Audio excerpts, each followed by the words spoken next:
Hello, it's Friday afternoon and it's a lovely day, and I thought it might be the perfect day to share one of my lockdown stories.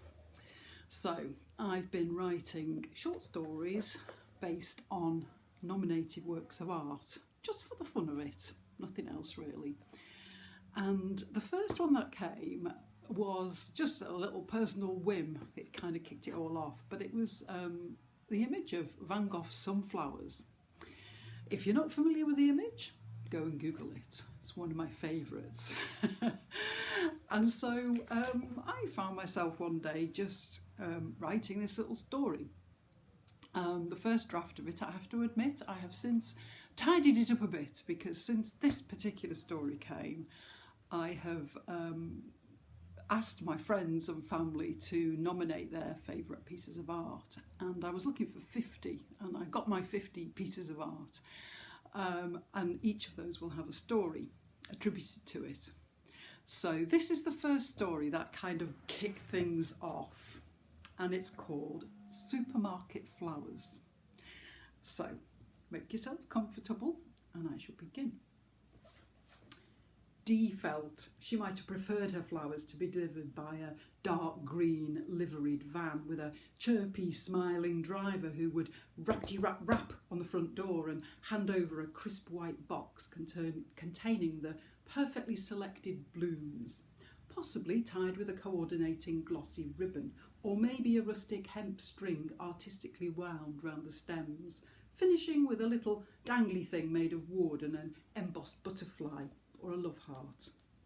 Today there had been no such van and no such rappity-rap, just a hastily deposited supermarket plastic carrier bag dumped on a already messy kitchen table.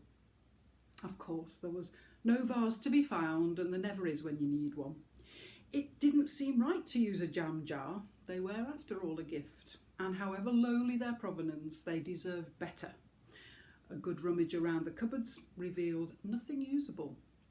Looking on the bright side, yellow had always been a favourite colour, so uplifting and joyful, and it was hard to look at sunflowers and not feel more perky and cheerful. Dee grabbed her dog walking coat and the nearest pair of her shoes from the ever-growing pile under the kitchen chairs, and steeled herself to head to the shops to find a vase for the now slightly wilting blooms. One of the most infuriating things about the coronavirus lockdown is the queues that have to be negotiated outside every shop and store. Even if you're only buying one item, it could be argued that should you even be risking it for just one item, especially if it's not a necessity, but who's to say a vase for a bunch of sunflowers is not a necessary item? The other annoying thing is that until you get into the shop, you don't know whether it will have the thing that you want or not. You might have to turn round on your heels and march out empty-handed and muttering under your breath.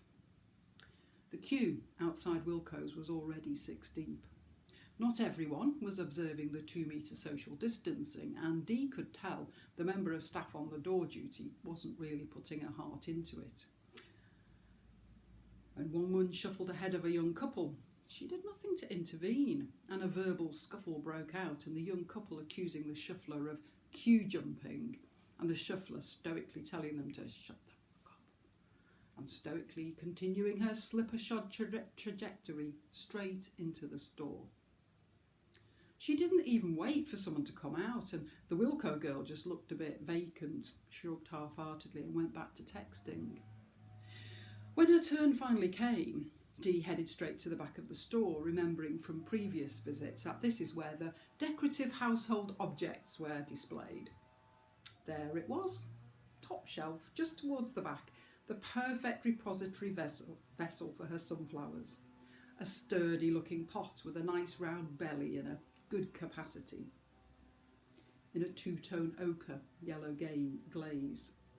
It was a bit of a stretch to reach it, and picking it up she gave it a bit of a heft just to make sure it wasn't one of those flimsy bits of ceramic that chip as soon as you look at them. It felt just about right. On closer inspection, it even looked as though it had been signed by the ceramicist. There, written in dark greenish blue in a clearly artistic hand, was the name Vincent. Dee decided to go for it, buy the thing. It was hardly going to break the bank at $4.99.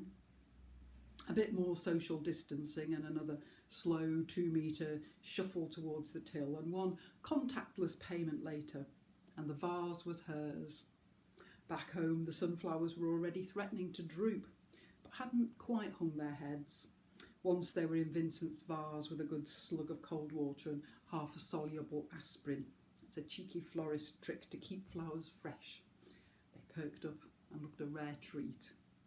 Actually, mused Dee, with supermarket flowers, you just need to have the right vase. So that was the first story. There's 32, all very different.